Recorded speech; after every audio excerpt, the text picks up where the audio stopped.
Hello students, in this video lecture I am going to discuss about circular motion. So the motion of a body moving around a fixed point in a circular path is known as circular motions. Examples of circular motions are motions of satellite around the earth, second motion of a stone tied at one end of a string in circular paths.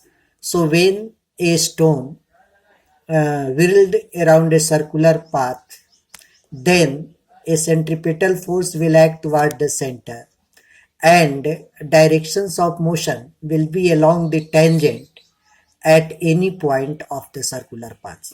So here F1 will shows the centripetal force that will act toward the center of the circular path, and F2 will show the centrifugal force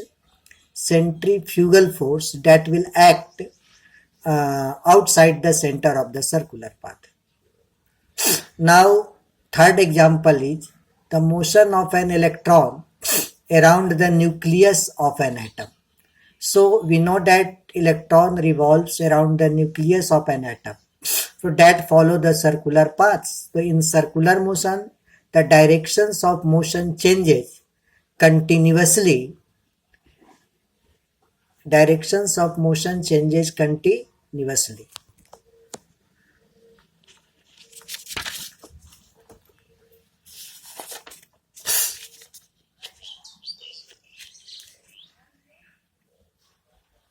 Now I am going to discuss about uniform circular motions. So the circular motions of a body having uniform or constant speed is known as uniform circular motions.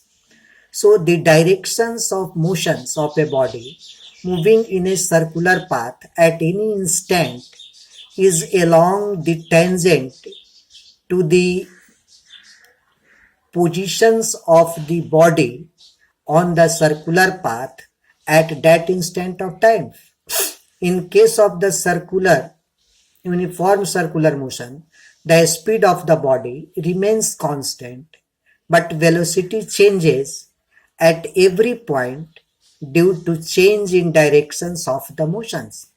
So at every point, the directions of the velocity changes, but acceleration remains constant, and it acts towards the center of the circular paths. So the change in velocity of the body with time gives rise to an acceleration. Thus the uniform circular motion is called accelerated motion.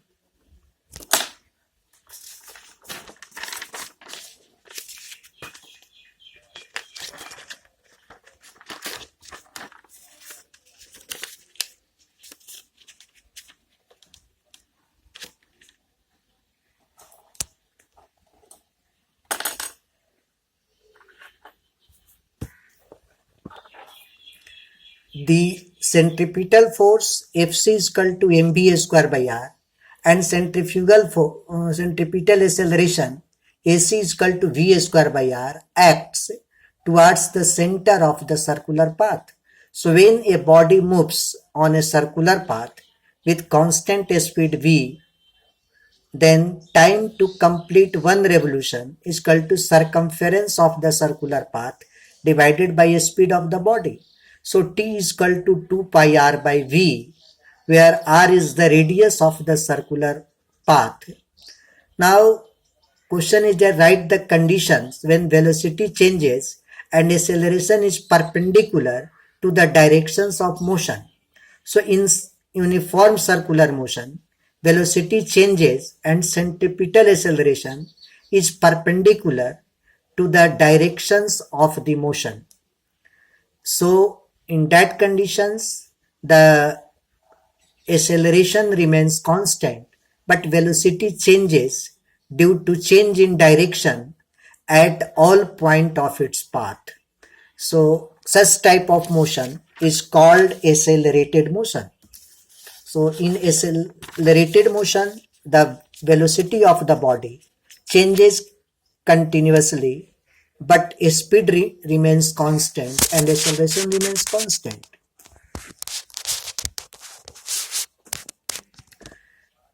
Now, so an, an artificial satellite moving a circular orbit of radius 42250 kilometer.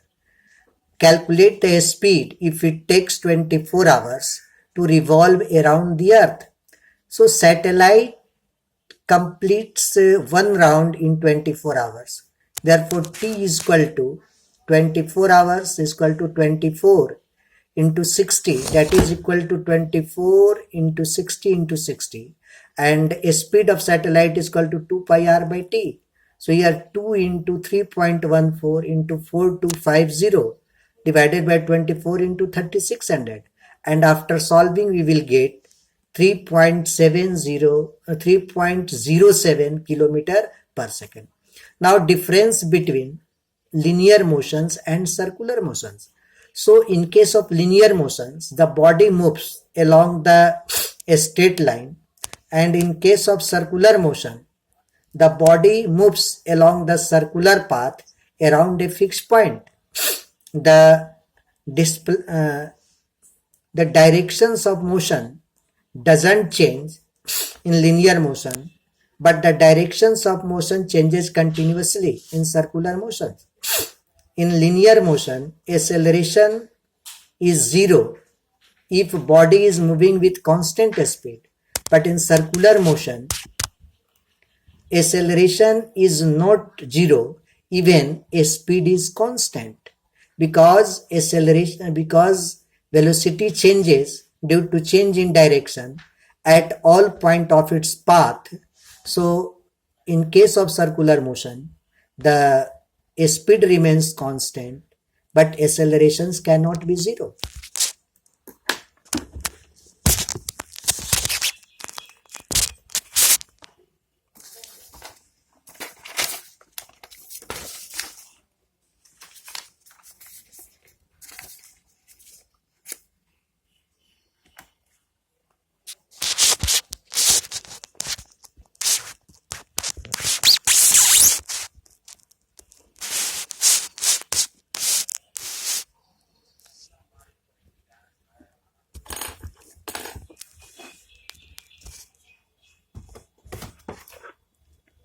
Now angular displacement.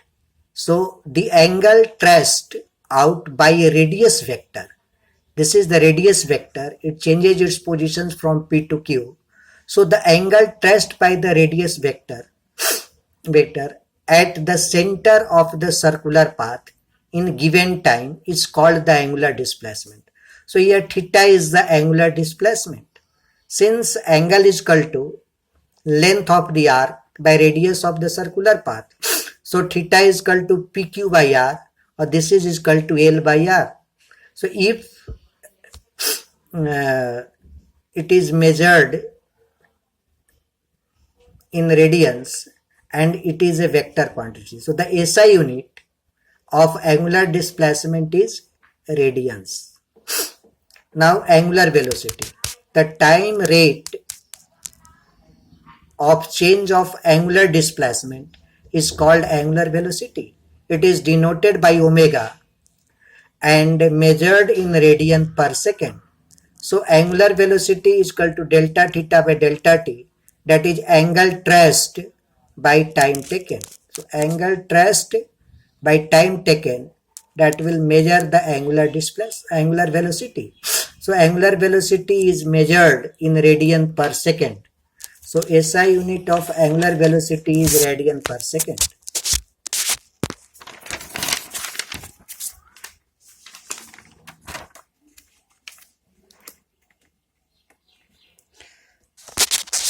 Now,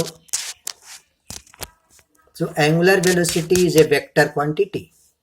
Now suppose that body is moving and in clockwise directions on a circular paths, then the directions of the angular velocity will be in downward directions. When the body is moving in clockwise on circular paths, then the directions of the angular velocity will be in upward directions. So we can write the relations between